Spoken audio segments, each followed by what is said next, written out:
And welcome inside the Backstage Pass. Of course, another day, another week of shows here and winding down. Just one more show to go for this week, too, here on the Backstage Pass, powered by the Sports Guys podcast.com, presented by our friends over at Bangtail Whiskey and, of course, Honky Tonk Texas. You can also catch us at HotTideCountry.net. Pleased to welcome in my featured artist of the day. I had a chance to talk to her yesterday, and she's got a little bit in common with my co host and business partner, Kirsty Krause. Aspiring country musician out there. The new EP is called Waves. It's got 7 songs on there. So I guess we'll go in waves today since we both love the coast and the beaches and all the cool stuff. The artist known as Zoee joins us here on the show. How you doing? I am doing good. How are you doing, Brandon? It's good to see you and finally good to put this together. I've been a fan of your music for quite some time and appreciate you getting back with us to do the show here. So let's talk about your background. You actually moved to Nashville from a beautiful country of Australia to chase your dreams. I did. I love your accent. A lot of big fans in the beautiful mainland of Australia. Haley Jensen for one of them, and so many other great artists come from that country. Talk about your story and just what led you to Nashville. Well, I started out actually racing motorbikes, and I really, really wanted to go pro with that. And I was dirt bikes, in particular, do the flips and the stunts, and that was my calling, I thought, for quite a while. And I was going down that road, literally. And I was also diving professionally for abalone with my parents at the time too. So that was kind of the course I had sort of visioned and kind of set my sights on. And then I started writing songs. And it changed everything. My dad always had a guitar kicking around the house, and he always had a Maton guitar, and it was his campfire guitar. It was always music in the house, but he played. And I just remember one day I picked it up, and I'm like, okay, let's see what I can do here. And he showed me the first 3 chords, and he's like, you're going to figure it out from there, because I want you to learn your own way of playing, because then it'll sound different when we play together. And so I then started writing songs, and I must have got okay at it, because my parents were like, you're pretty good at this, maybe you should think about this seriously, maybe you need to play for more than just the kangaroos and the cockatoos, maybe you need to find a real audience for this, because you're good. And I was, that's a huge thing. And then they were like, well, we'll support you, we'll cheer you on, and whatever it is you want to do, we'll be behind you. And that's huge. And so I ended up moving to the UK. And 6 years ago, I moved out there, and nearly 7 years ago now, actually. And bussed on the streets. Lived in my car for a while, and played till my fingers bled, sometimes for my dinner. And they were right there, cheering me on all the way. And it all led me to here, eventually to Nashville, working with some of the best songwriters and artists and musicians, and it's been a crazy journey. So the story of Waves and the EP has been, it's like life. Things come in waves, good and bad, highs and lows. It ebbs and flows, and that was where the EP inspiration came from for the title. And of course, those songs have been a collection. In particular, the last 2 years of my life, kind of moving around the world for the second time to find myself now here in Nashville. And living here and making music and doing whatever it takes. That's the key there, doing whatever it takes. I love the story. The perseverance is the word I used to describe you, because like you said, playing to the fingers bled, playing for the next meal, trying to find the next gig and break out as an artist. And a lot of people are doing that today and never giving up on their dream. Hell, I'm never giving up on mine through this particular platform here, because I know where I want to go. And I always say, if you don't have a plan in life, you're planning to fail. It's just an old saying I've always lived by at the same time. But talk about growing up and listening to artists that really inspired you, whether from your home country or in Nashville or any genre of music. Who inspired you the most? You know what? I was lucky. Okay, so I lived in a really remote area in Tassie, and it was so remote we didn't have TV reception, didn't have phone reception, no internet. We had radio, a lot of radio.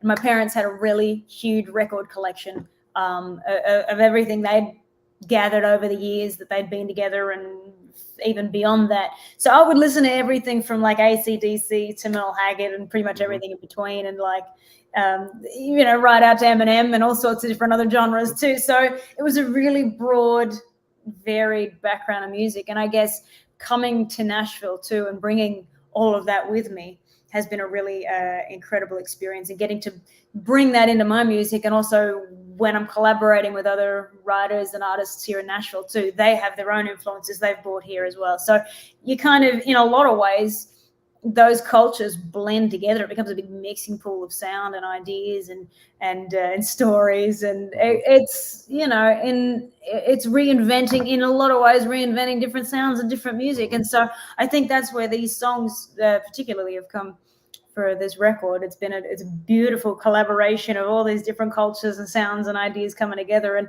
my background certainly has had an influence on that. And of course, living by the coast, growing up by the beach, you know, Coastline Time and all these different songs, Castles in the Sand, and of course, Waves, the title of the EP, is all kind of stemmed in from that background of mine as well. So it definitely has played a big part in it.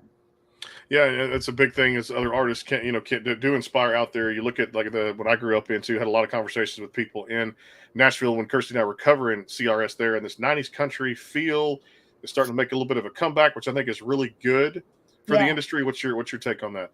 I think it's amazing. I actually, funny enough, I've had a few critics write about some of my other songs. We were talking just a minute ago about It Ain't Love and a couple of the other songs that I put out that aren't on the EP. And I've had a few people say that it's certainly got that 90s kind of vibe coming. It's sort of got a bit of Shania thing going on in there. And I'm like, oh, I'll take that. But I think it's a great thing because, you know, music in the 90s was really storytelling. And I personally love that. I love music where there was hope, you know, and I always try and bring that back into my music if I can, and sort of and give people something to smile about, because that's, you know, it's always a beautiful gift to give someone is a smile. So if I can do that with my music, I think it's great. Yeah, well, you got one fan here you made smile here on the show, no doubt. I want to go back to where it started with It Ain't Love, and kind of get the story of, you know, the chronological, I guess, order release of music, and how, you know, people always say, I've got these songs in the catalog, I want to release them on this project, or I'm going to put out a couple singles here and there, kind of get a feel of, you know, what my audience wants and kind of what their appetite, and then kind of go down the line of this. Tell me about It Ain't Love, the backstory, and then kind of progress into this thing. That song started out, actually, I was seeing somebody at the time, and that kind of, it ended in a bit of a fight. But, you know, I ended up seeing, what was it? It was this quote that I saw, and it was, "It ain't love if it doesn't hurt." And I went, you know what? That's so true.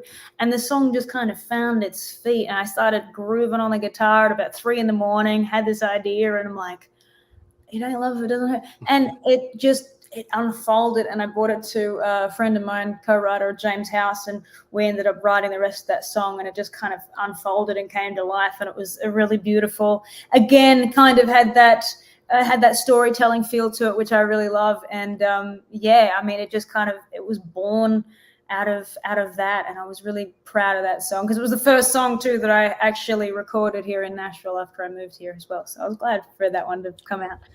And this thing, this thing, go ahead. That was the next one that I put out after that, and that was written with Steve Dorff as well, who's very, very well known here in Nashville, of course, Songwriter Hall of Fame and stuff. James House, of course, is Grammy nominated and CMA nominated. So that was a really fun write to put that together. And of course, born on the 4th of July, I had to put that reference in there and lyrically in that song. And that's just about, you know, sparks flying when you meet someone for the first time, you fall in love. And I guess in many ways that was kind of like me coming to Nashville too. You know, falling in love with the city and the people and all of that wonderful tension that comes from a new relationship. And I was kind of experiencing that having just moved here as well. So, yeah. Well, I love this new EP, folks. If you love that 90s country, Shania kind of feel to it, maybe a little bit of Faith Hill in there too as well. Martina, she just has fun with these songs and just enjoys it. Coastline Time, we'll talk about that one coming back off the EP. Waves across the digital platforms just came out last Friday, so a week. Tomorrow will be a week. It's been out too, and you've been on fire with this thing too. Got to take a quick time out. More with Zoee here on the Backstage Pass, again powered by the Sports Guys podcast.com, and of course our friends over at hightidecountry.net, our fabulous internet radio station just outside Oklahoma City that covers us 5 days a week. If you ever miss a show, that's where to find us out there. More with Zoee. It is the Backstage Pass. Stay tuned. The Bangtail pour is comprised of a sweet corn mash base. The front has a subtle sweetness and not too sharp. It has notes of a medium char or white oak for a smoky flavor in the middle, and the tail has a super smooth and warm finish. Go behind the scenes with some of the biggest artists in music today with the Backstage Pass, powered by the SportsGuysPodcast.com. Join Brandon Morrill and his co-host Kirsty Krause as they talk to rising stars and legends about their music careers. Listen to their latest tracks and learn fun facts about the men and women behind the music you love. And be sure to tune into the Backstage Pass Monday through Friday from 3:30 to 6:30, powered by the SportsGuysPodcast.com. And welcome into the Backstage Pass. And back here on the show again, it is the Backstage Pass, again powered by the SportsGuysPodcast.com. A few weeks from kickoff now, the Vital Pirates, of course, CajunCountryRadio.com. Myself, Robbie, Kevin, Mary, we're going to have a good time. Andy McCall jumps back on the broadcast. Used to do radio with him, fabulous sideline reporter. We get to have fun, travel the state of Texas, and do some great high school football. Do it for the kids. Call their name out on radio, and definitely hope for a great high school football season. Of course, last year we actually ran into a cool story people didn't know. Clay Walker came up there. It was Grand Marshal of the parade, and Clay from his hometown. We got to interview Clay and actually call a football game with Clay Walker. So that was a really cool experience. You just never know who you're going to run into, just like you're on the show today with Zoe on the Backstage Pass at hightidecountry.net. Again, presented by Bangtail Whiskey and our friends over at Honky Tonk Texas. Waves is across all the digital platforms. I love this EP. Well, let's start with my favorite off there. I'm not afraid to say it because I love the fact of beaches and just being outdoors and being down there. It's hot right now, so you just want to be in water. Coastline Time. This really leads off the record very well, sets the tone for this thing. How did this come about? You know what? I grew up by the beach, and I love being by the coast, and I wanted to write something about that because I hadn't really said much about that, and I was tired of writing love songs by this point. I'm like, I'm done. I've done enough of those for a while. I wanted to write something fun, and I wanted to write something that people could enjoy for the summer. And, you know, I know there's a lot of people too, like me, that love being, yourself included, love being by the coast and just getting back in touch with yourself. And I was like, I go through this phase, especially as an artist, where you're so focused on social media these days too. You spend a lot of time in front of a screen or in front of the TV. You know, you're constantly inundated with media, be it news or whatever. And the goal with this song really was for me to remind myself that I need to disconnect from that and get back by the coast and get back to what roots me. And being by the water and being by the ocean always has grounded me and made me feel like I'm at home. And so that's what the goal with this song was. And it was written with Stone Eiley out at Warner. And it was just a super fun songwrite. And we just started with the title, and next thing we know, he's the same as me. He loves being by the beach as well. And so it just unfolded very quickly, that song. And it's one of my favorites of the EP as well. Yeah, and the cool thing is you actually put some of the ones on there that you had released as singles before on little kind of one song, two song projects. Dirty Blonde, I thought was really cool to kind of come next. Fun song, just having a lot of cool, just different maneuvers with this and a lot of cool things you did with your vocals. Let's kind of break that one down a little bit, because like with this one, with Dirty Blonde, you had a lot of fun singing this one too. Dude, and that's so much fun to sing that song live too. All the girls just dig that song, which I love. You know, it's a real power anthem for the girls out there, the blonde-haired girls. And I love just singing. It's got such a great kind of backbeat groove too, and it's a real fun one live. I was just doing it out at the Grand Prix, everyone just digs in. It's a really rootsy kind of fun, bluesy, country sort of song, and it's one of my favorites off the record. I hate to say it, but these are my picks of all my favorites over the last 2 years of songs. That's why this EP, I should say, was supposed to be just 4 songs, and as an EP usually is. And then it became 5 songs, and I kept writing. It became 6 songs, then it became 7 songs, and I'm like, all right, we've got to stop here. It's going to become an album, you know. I got to stop. But yeah, so Dirty Blonde was, I was actually sitting with my co-writer, and I, out of the blue, just said, I'm just a dirty blonde, or was having a conversation, and I just said it, and he went, hang on, what did you say? And then the song was born right after that. So it was literally a conversation that got turned into a song. So that one was kind of one of those out of the blue magical songs that just falls into your lap, which sometimes you get blessed with. Other times you have to hack away at it and it's painful and slow. And but that one just kind of fell out. So, but isn't that the cool thing about just something being born like that? To break down writing, to have, like you said, a conversation with anybody. It could be anybody from a small child to a teenager to an adult who's been established, like you said, with your writers in the business. That's the fun part of songwriting. Break it down for me and how lyrics and songs come together for you, because a lot of it feels like personal experiences. I think, your best songs come from writing from your experiences. I think that's good in any writing sense, is to write what you know. And I always find, for me, with writing songs, that's the best place to write from, because, people relate to it, and also it feels the most authentic. And that's why these songs are on this EP, because these are the songs that have felt the most genuine to me. Songwriting wise, I mean, it can start with music first. It can start with lyrics. It just depends on who you're working with, or if you're doing it by yourself, emotionally. I might have a melody come to my head, or I might have a title idea, or a lyric that just pops into my brain. And then it's just, you start it's like a puzzle. You start piecing all the little bits together, and you go, here's another idea. Bring that in, bring this in. And slowly but surely it starts to look like a song. And then you're like, oh, I hate that bit. We'll take that out, change this bit, put this back in, make that better. And slowly but surely, you start to form what looks like it sounds like a song.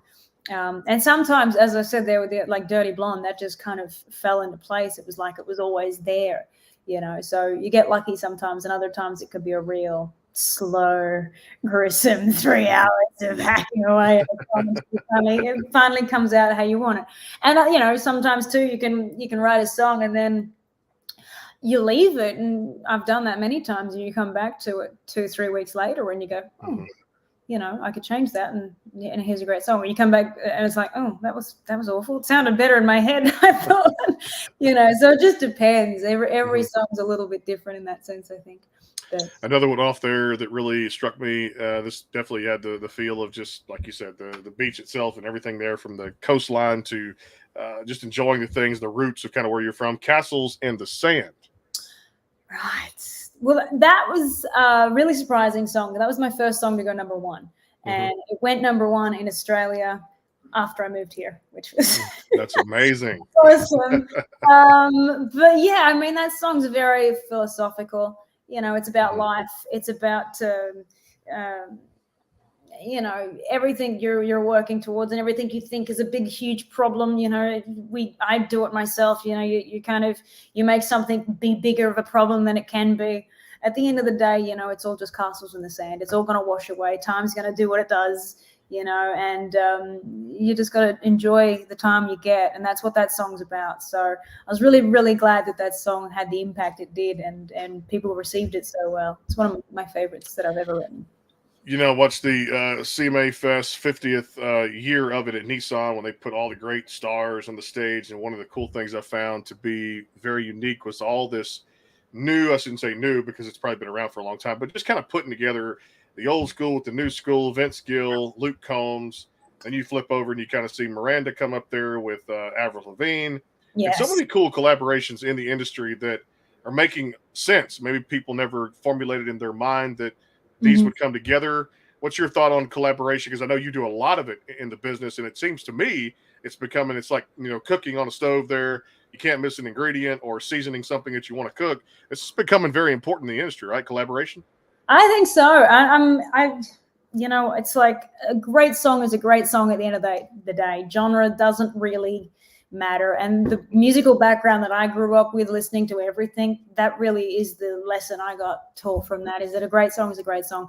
And I would listen to everything from, as I said, Eminem, AC/DC, Jimmy Barnes, like Def Leppard, and so many, then Loretta Lynn, So it was always the song. It didn't really matter the genre.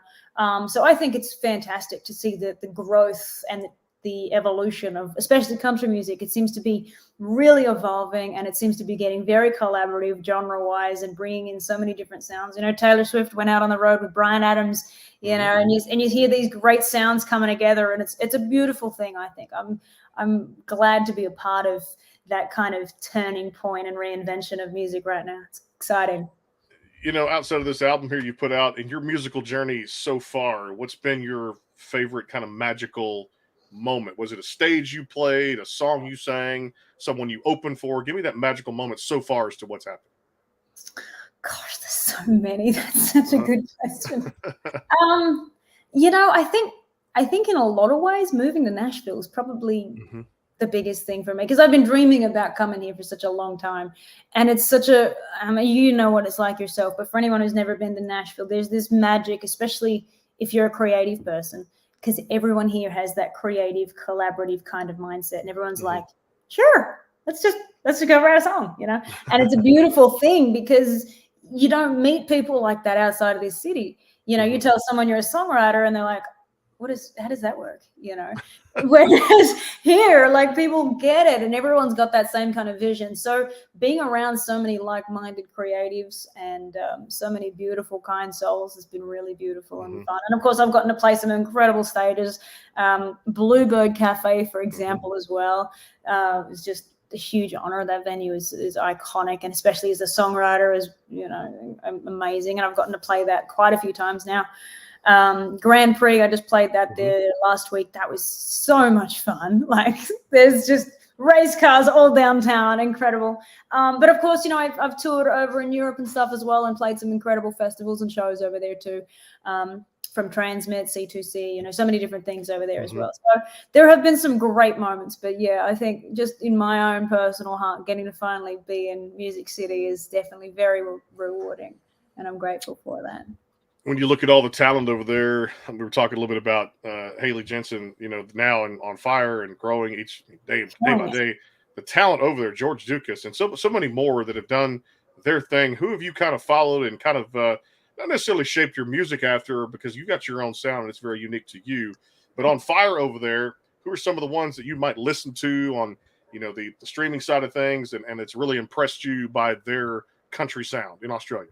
You know what? There's so many, as you just said, so many great artists. And of course, I grew up listening to some of the older music too, like Slim Dusty and Sarah Sora, and so many, Casey Chambers and her father Nash, and really getting to see that old school country coming out of Australia. But there's also Casey Barnes out there right now, who's, I'm proud to say, also a Tasmanian, and then the Wolf Brothers, and there's some great music coming out of that part of the state as well. There's also some great artists coming out of the north, Melanie Dyer and so many other great acts. It just feels like Australia is starting to really get the lights, shining on the country music scene down there, and it's coming from C2C Rocks and the Gympie Muster and all those different other festivals too that are helping to open the bridge between Australia and Nashville, especially. So I'm really excited to see that. And of course, CMA Fest is like my favorite time of year, because all of my Australian friends come over to Nashville and we all get together and just have the best time and talk about like Vegemite and how we all miss the food here, the crazy Australian foods and stuff that we have. But yeah, it's a really nice time. But yeah, there's so much talent down there. It's hard to pick just anybody, but yeah, they're really killing it. You mentioned some great names there, Melanie Dyer, of course, and a whole lot more that have been doing their thing. Casey Barnes, and just a lot of great talent down there, down under too. And I can't wait. Hopefully one day pack the family up, get over there and attend those festivals, or just enjoy the beautiful beaches over there too. It's a beautiful little coastline time right there too. The beaches are fantastic over there too, and they really give the states a run for their money too, from what I've heard and what I've seen on that side of the world. I've never been. I want to go. I really do. I want to go. You will have to see Tassie. You'll have to do that. Haley keeps telling me, she texted me one day. She goes, "Hey, get over here and check out this and that and whatever." And she emailed me the other day, and I'm like, "Girl, you're going to convince me and all the great Australian talent I feature on the show. Let's just go. I got to find the time. I got a 3-year-old and wife, and I just want to pack them up and get lost on that side of the world too, because I heard it's beautiful." We'll take our final time out here more with Zoe. Got a couple more song questions we'll get into. I love it. One called Whatever It Takes, and another one called Anytime, Anywhere off the Waves EP. We'll take a quick time out here on the sportsguyspodcast.com. We're live there, YouTube channel and Twitter, Facebook right now, and also hightidecountry.net. It is the Backstage Pass. More with Zoe coming up. Stay tuned. Go behind the scenes with some of the biggest artists in music today with the Backstage Pass, powered by the sportsguyspodcast.com. Join Brandon Morrill and his co-host Kirsty Krause as they talk to rising stars and legends about their music careers. Listen to their latest tracks and learn fun facts about the men and women behind the music you love. And be sure to tune into the Backstage Pass Monday through Friday from 3:30 to 6:30, powered by the sportsguyspodcast.com. And welcome into the Backstage Pass. The Bangtail pour is comprised of a sweet corn mash base. The front has a subtle sweetness and not too sharp. It has notes of a medium char or white oak for a smoky flavor in the middle, and the tail has a super smooth and warm finish. And back here on the show, Zoe joining us here on the Backstage Pass, again powered by the sportsguyspodcast.com and, of course, hightidecountry.net, presented by our friends at Bangtail Whiskey and, of course, Honky Tonk Texas. Final segment here. So I've got to ask you about Whatever It Takes, because here's another one of those anthems I could say, you know what? Life's all about that, and you're going through something here. So this song really hit it on the head for me. It did. Thanks for saying that. Whatever It Takes is basically my life story in a song. As I said there earlier, it's, busking on the streets, playing to nobody, empty venues, see your fingers bled, and living in the car for a while, just doing whatever it takes to follow your passion. And I really wanted that to be a positive message for people, because I think people need that. I launched the song and the EP out at the Grand Prix last week, and I was amazed at how many people came up to me afterwards, and then later on social media, and were like, this song's just, and your story has just reminded me of why I wanted to go out and do XYZ, whatever their dream was. And I was really blown away by that. And that's the kind of togetherness and bringing people together that I hope my music will do. And I was really glad to see the reaction just already. It's only been out a week, but just getting to see that reaction so far has been amazing and really beautiful. So that's the song. It's about doing whatever it takes to follow your heart. We get one shot, life's really short. That's what I wanted to pass me up to. And another one off there that I love so much, and everything on there is just a fantastic record there. Anytime, Anywhere. Let's break this one down. That one, that's a really tough one, actually, because I wrote that with Kyle Jacobs. Mm-hmm. Sadly, we lost earlier this year to suicide, which was really tough. He was beautiful, incredible songwriter in this town, husband of Kelly Pickler from, and we lost him. But I wrote this song with him, and it was a beautiful day in the studio. It was out at Curb, and he just picked up the guitar and started strumming, and this song just fell out. There was no intention, there was no reason, there was no rhyme. It just kind of fell out. And now in lots of ways I can't not play that song and get emotional about it, because it was so much a part of him and a part of just that whole. It was beautiful, and I'm really proud of that song. It's a very touching song. It's a very sweet song for anybody who's in love, and I just felt like it needed to be on the EP. I wanted to put some kind of a love song on there, and that one was the one that meant the most to me out of what I'd released and what I'd recorded. That's what I felt too, was just that whole, that feeling you get, like I said, when you're kind of overwhelmed, and you definitely want something to kind of slow you down and stop you in your tracks and really focus on the positive things in life, your loved ones, your family, maybe people that we neglect sometimes because we get so busy in our daily lives. And so I kind of felt like that was the one that really slowed me down a little bit, and just had to, almost like in a trance, just sit there and say, anytime, anywhere, let me make more time for those loved ones. Let me go back and think about really what means the most, the ones that are going to be there for me if I get sick or end up in the hospital, God forbid, something like that. Or if I, walk outside and hit my head on something or whatever, it could be anything accidentally or something that really made me feel something. And you moved me with that tune. You really did. Thank you. That one, again, it just one of those in the moment magical songs that just falls into your lap, and you just go, wow, thank you, and it is, it's all about all of that. And I'm really glad that you felt that with that. That's I great. feel a lot of stuff right there with the music, no doubt. All right, let's get into my favorite time here. Kirsty loves this too. We do a little rapid fire, so it's always fun to do this. Of the crazy Australian foods that you mentioned there too, and it got me to thinking too. I've not tried, maybe I have tried a few before, but here in America, I've been to Canada, I've been to the Bahamas, been to some crazy places here and there, some really cool places. Of all the crazy foods for Australia, what's your favorite? Pavlova. It's basically like a giant meringue cake, and it's like my favorite thing ever. I'd never heard of that. Oh my gosh, meringue, but just imagine it being like this tall, and like you put like lemon and just strawberries and banana and whipped cream, and it's just heaven. And my hips hate it, but my gosh, it's good. Oh, I love that. And of course, Vegemite. I can't not say Vegemite because that's a staple diet for us. So that's what I say. There's two very diverse answers. Very diverse answers, but I like them both because we always have of course, for me, every day is a cheat day, no doubt about it too. When you look back at like I said, all the great singers we've talked about too, do you remember the first song you ever sang live on stage? What was that tune? Oh, that would have been Loretta Lynn, Coal Miner's Daughter.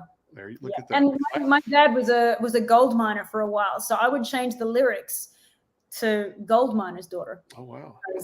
So that was the first song I ever learned to play on guitar, and I actually played live. So yeah, I love that. Crazy. All right, favorite movie movies. So we'll make it plural here. What would you get into? Action, adventure, a little bit of drama. Indiana What do you like? Back to the Future. Indiana, oh, look at she is so good at this, man. She's like Kirsty said, she's rapid fire. Did you see? Oh my gosh! The new Indiana Jones. Did you see it? Oh, it's amazing. I was out of the theater just crying. Yes. I mean, when they like kiss at the end and they kind of like come back together at the very end, I'm like, oh god! I'm like wiping my eyes as I left the theater. So beautiful. I love that too. Good stuff. Let me ask you about this dream stage, and I probably know the answer to this one. Dream stage to step on that you have not already. Grand Ole Opry. And I know that's going to happen one of these days. I could have just answered for her, but I wanted to let her answer right there too, because I've been to the Opry, so I can tell people how beautiful Nashville is, and of course that just that mega, just walk in there and you're just in awe of everything that has happened at the Opry. Oh it's just amazing. I love it so much. If you've never been, please go. You have to experience that. Just that feeling of being in that room is just like, it's indescribable. All right, favorite show to binge watch. What do you get into? Oh, I've really been loving, I know I'm a big Steve Martin fan, so I've really been loving Only Murders in the Building, the new series with him and Martin Short and Selena Gomez. Really, really good. And I also really love 1923, the new Taylor Sheridan show, which is the spin-off of Yellowstone. I need to see that. I've not checked that one out for 1923 as of yet. All right, let's say Zoe won the big lottery. I know somebody just took home one of the Mega Millions or something out there too. Zoe wins that big lottery. What's the first thing she does with the money? I give my family a whole bunch of it and help them, and then I would go and help some animal shelters and try and give back to help some cute little dogs and puppies and anything I could do. I've also really been a big I've always wanted to get involved in ocean cleanups and stuff like that, so I'd love to get involved in that too and help out there. I love that. Favorite hobby away from music? Ooh, eating. Very well. It's a hobby. We all got to do it. That's a great. No, photography. I really love photography. Okay. Video. I do all my own video editings and video editing, I should say, and music videos and stuff. So I love doing film and photos and all that kind of. It's another form of being artistic, I guess, but I do love that. That's kind of my passion hobby. I love that. And she passed that test with flying colors before I could even finish sentences. She was rapid fire all the way, which we love here on the show because sometimes those questions do take a series of thought too, as much as I do love this EP out there and her voice and just everything that she stands for from a real traditional independent artist out there doing her thing. Zoe, the record is called Waves, out there across all the digital platforms and streaming. Make sure you guys go check it out. Tomorrow will be actually a week it's been out. Fantastic country music, and visit her. I can't wait to see her live one day, see if she's coming to a city or town near you at zoeofficial.com. Hey, a pleasure to put this together. So glad you got back with me so in rapid fire fashion, and this record is fantastic. So are you. Thanks so much for being on. I appreciate it. Thank you so much for having me, and I really appreciate you taking the time, and to everyone listening as well. I hope you have a great day, and we'll see you hopefully really soon. Well, we can't wait for the next project to come out. She'll be back here on the show here. It's Zoe here on the Backstage Pass, again, powered by the Sports Guys, podcast.com, hightidecountry.net. And, of course, check us out there on socials. Tomorrow, Doug Aldrich from the great rock group, the Dead Daisies, are going to drop by and talk about their new project coming up here in a few weeks. Heath Wright from the band Ricochet. Remember the song Daddy's Money? They've got a new album coming out here on the show. And, of course, more great shows coming up over the next few weeks here. Check us out at hightidecountry.net. And, of course, everywhere else you can find your podcast out there, too. We appreciate that. We'll see you guys tomorrow with Doug Aldrich from the Dead Daisies here on the Backstage Pass.